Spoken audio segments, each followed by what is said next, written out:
Welcome back, everyone. Today we're going deep on staying active as we, well, age. Keeping strong, feeling good. Exactly. Especially if exercise hasn't been, a regular thing. Happens to the best of us. It really does, but we've got some great advice from two fitness pros. Had a really interesting Oh, conversation. yeah? Some surprising stuff, too. We'll talk about why ping pong, of all things, is great for older adults. Ping pong, huh? Interesting. And why gyms, while good, aren't the be-all and end-all. Right, there's more to it than just hitting the weights. Totally. So these experts really stressed starting with just daily activity, building that foundation. Makes sense. Got to start somewhere. They had this analogy, the body's like a set of hinges, use them or lose them. Oh, I like that, like a door. Yeah, if it never opens, that hinge gets rusty, stiff. Our bodies, too. Got to keep things moving smoothly. And to picture that, they talked about an activity pyramid, different levels. Okay, I'm visual. I like that. What's the base? The base is everyday stuff. Walking to the store, chores, taking the stairs, even gardening counts. So all those little things actually matter. Absolutely. They add up. Big time. Encouraging, right? Then what's the next level? So the middle is moderate exercise, at least 3 days a week. Okay, like what? Give me some examples. Brisk walking, swimming, dancing, anything that gets the heart rate up a bit. Gotcha. So not just lounging around. Definitely not. And then at the very top is strength training, at least twice a week. See, now that's where people might get intimidated, especially if they're older, haven't done it before. I know, I was thinking the same thing. Gyms can be a bit overwhelming. But here's what's interesting. They actually recommend starting with machines. Machines. Why machines specifically? They said because they give you that guidance, keep you safe, especially when you're starting out. Makes sense. Helps with proper form so you don't get hurt. Exactly. They also talked about finding a weight that's comfortable but challenging and gradually increasing it. So you're not just jumping right into the heavy stuff. Right. It's called progressive overload. Progressive overload, what's that? Break it down for us. Basically, you're slowly increasing the demands on your muscles, right? So, like, if I can comfortably lift this weight 8, 10 times. Yeah. Then as you get stronger, you up the weight a bit or do more reps. So it's like your body's adapting, getting stronger to meet the challenge. Precisely. And as you build that strength, you can move on to other things like bodyweight exercises or free weights. But machines are a good stepping stone. Exactly. Now, here's another interesting thing they talked about. Gyms can be limiting, even though they're useful. Limiting. How so? They often focus on these isolated movements, not how we really move in everyday life. Functional thickness, they called it. Yeah, like think about it. We rarely use just one muscle group at a time. They give this great example. You drop something under the couch. Oh, I remember that. You squat, reach, maybe even have to move the couch. So many muscles working together. Exactly. Strength, balance, coordination, all in one. And those are things we don't always train for in a gym setting. So how do we do that? What kind of exercises can we do? They talked about incorporating moves that mimic those real-life actions. Makes sense. So not just bicep curls, but things that use your whole body. Exactly. Squats, lunges, those kinds of things. They mentioned slam balls, too. What are those? Weighted medicine balls, you lift, throw, slam them, builds strength and coordination. Sounds like a good workout. Speaking of which, they brought up something else we lose as we age, often overlooked. Balance and coordination. So important, but easy to neglect. Even simple things become harder. They even had clients who couldn't do a simple shoulder stretch, not enough body awareness. Really? Wow, and what was their suggestion for improving that? You ready for this? Ping pong. Ping pong. Hmm. Really? I wouldn't have thought of that. Me neither. But it makes sense when you think about it. Yeah, it's fun, accessible, challenges your reflexes, hand-eye coordination. Plus, it's social. Oh, that's a big one. Gets you interacting, laughing, good for the mind and body. Absolutely. So we've got the activity pyramid, strength training, functional fitness, even ping pong. Quite the mix. What I find fascinating is they tied all this back to our, primal instincts. You mean the instincts that helped us survive way back when? Exactly. They said these mechanisms are innate. They allowed us to survive in the past. Our bodies are still programmed for a different world. Right, we need those challenges, physically and mentally. Like the thriller movie analogy, we're stressed but not physically releasing it. It all connects. And that mismatch can cause problems, they said. Like what? Back pain, stiffness, fatigue, even trouble sleeping. Wow, all from not moving enough. It's a reminder that movement is essential, not just for looks, but for our health. So how do we bridge that gap between modern life and our need to move? They said start with awareness, notice how much you sit, how you get around. Are you taking the elevator when you could take the stairs, that kind of thing? Exactly, and then make small changes. Park farther away, walk during lunch, even just stand and stretch every hour. Little things add up. They emphasized it's not about perfection, but progress. Building that foundation, like we talked about. Right, that everyday movement as the base. And then you can explore other activities as you get stronger. Like those squats and lunges. Yep, and maybe even a ping pong game. One of the biggest takeaways for me is that movement doesn't have to be complicated. Absolutely. Find something you enjoy that fits your life. Listen to your body. Respect its needs. It's a gift, not a punishment. Love that. So for our listeners who are feeling inspired, what's one last piece of advice? Start small, be consistent, and most importantly, find the joy in it. Embrace the power of movement. You'll be amazed at how much it can change your life. Well said.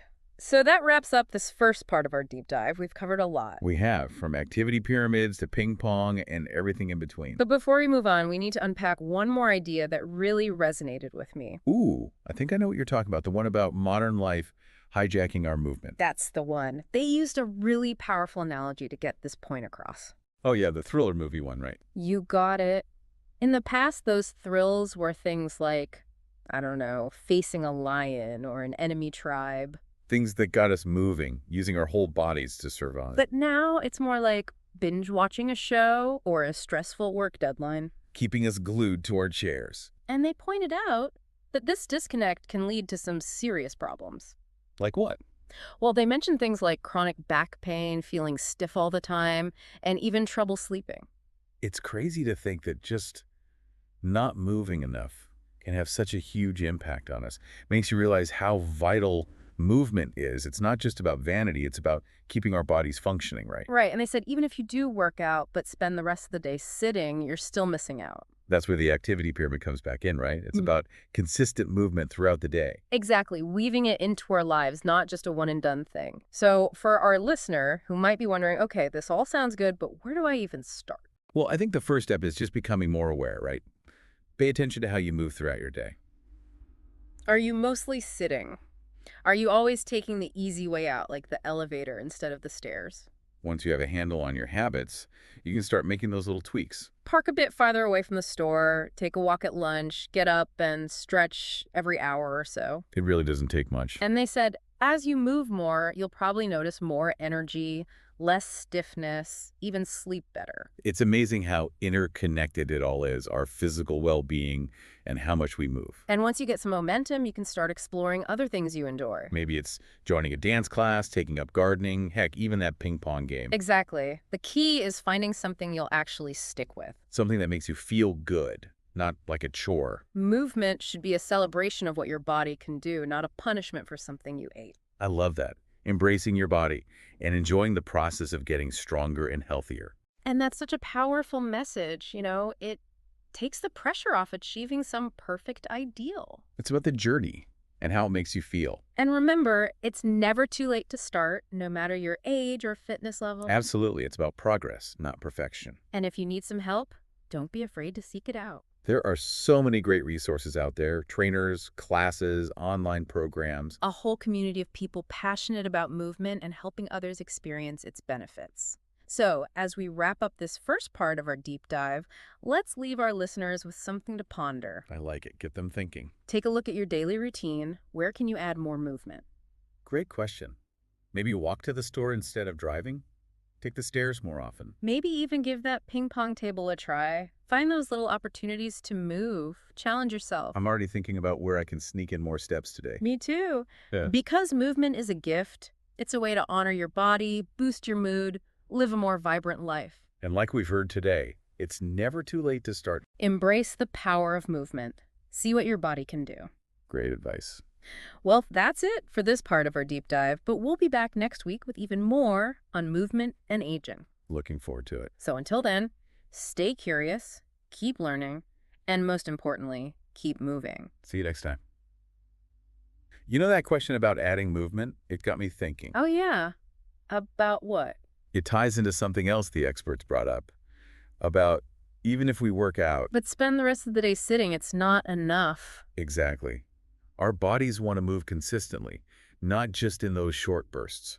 Not a 30-minute workout and done. Nope, it's got to be woven into our lives. They had a great analogy for it. Oh, what was it? Think about how our ancestors lived, constantly active, hunting, gathering, building. Always on the move. Right. And even though our lives are different now, our bodies haven't quite caught up. We're still wired for that level of activity, even if we don't realize it. Like that thriller movie idea. We're stressed, but not physically dealing with it. It all comes back to that. And they said this mismatch can cause problems. Big time. They mentioned things like back pain, stiff joints, always feeling tired. Even sleep problems. Yep. And it makes you realize movement isn't just about how we look. It's about our health, how our bodies function. Exactly. So how do we bridge that gap? Modern life versus our need to move. They had some good advice there, starting with awareness. Right. Noticing how much we sit, how we get around. Are we choosing the elevator over the stairs? Those little choices. And then making small changes. Parking farther away, walking at lunch, standing up to stretch. Doesn't have to be drastic. And they said don't aim for perfection, just keep making progress. Like building a house. Start with that solid foundation. Everyday movement, that's the base. And as you get stronger, you can add on, explore new activities. Like those functional exercises, the squats and lunges we talked about. Oh yeah, those are great. And hey, maybe even a ping pong match. You know what strikes me is how they make movement seem less intimidating. It's not about crazy workouts. It's about finding what you enjoy. Something that fits your life. Listening to your body, what it needs. It's a gift, not a punishment. That's what I keep coming back to. Me too. So for our listeners who are feeling inspired, what's our parting advice? I'd say start small, stay consistent, but most of all, find that joy in moving. Yes. Embrace the power of movement. You'll be amazed by the difference it makes. So true. That wraps up this part of our deep dive on movement and aging. We've covered a lot of ground today. We have, from the importance of consistent movement to practical tips, and remembering it should feel good. Not a chore, but a celebration of what our bodies can do. I think our listeners are ready to get moving. We'll be back for our final part after a quick break. Can't wait to dive into even more. And we're back. It's our final segment. Can you believe it? We've talked about so much, that activity pyramid, functional fitness. Oh, and that thriller movie analogy still sticks with me. Me too. But before we finish up, there's one more thing the experts brought up that I found really powerful. What's that? They said, even with all the challenges of modern life, we can still tap into those primal instincts to move. I love how these experts always find the positive. Right. And they reminded us those instincts are still there, waiting to be, like, woken up. Like a superpower we all have, just got to unlock it. They said something like, these mechanisms are innate. They allowed us to survive in the past, and they're still part of us. Even if we've forgotten how to use them. It's like we have this ancient wisdom pushing us to be active. And that's hopeful, don't you think? Even as we age, we're not stuck being sedentary. We can reclaim that natural movement, live more fully. Our bodies were meant to move. It's not just about burning calories or fitting into a certain size. It's deeper than that. It's about connecting with ourselves, with the world around us. It's that pure joy of being alive in a body that can move. That's beautiful. It really sums up everything we've talked about today. Movement's not a punishment. It's a celebration. A way to honor our bodies, what they can do. Absolutely. So to anyone listening who might be thinking, okay, I'm ready to move more, but where do I begin? What's our final piece of advice? Don't overthink it. Start small. Find something that brings you joy. A dance class, a walk in the park, ping pong, heck, even just taking the stairs. Anything that gets you moving. And remember, every step, every movement is a step towards a healthier, happier you. It really is that simple. It's been great exploring all this with you, and to everyone listening, thank you for joining us on this deep dive into movement and aging. Hope you found it helpful and inspiring. And remember, it's never too late to start moving. Embrace what your body can do. Rediscover that joy. Until next time, stay curious, keep learning, and keep moving. See you on our next deep dive.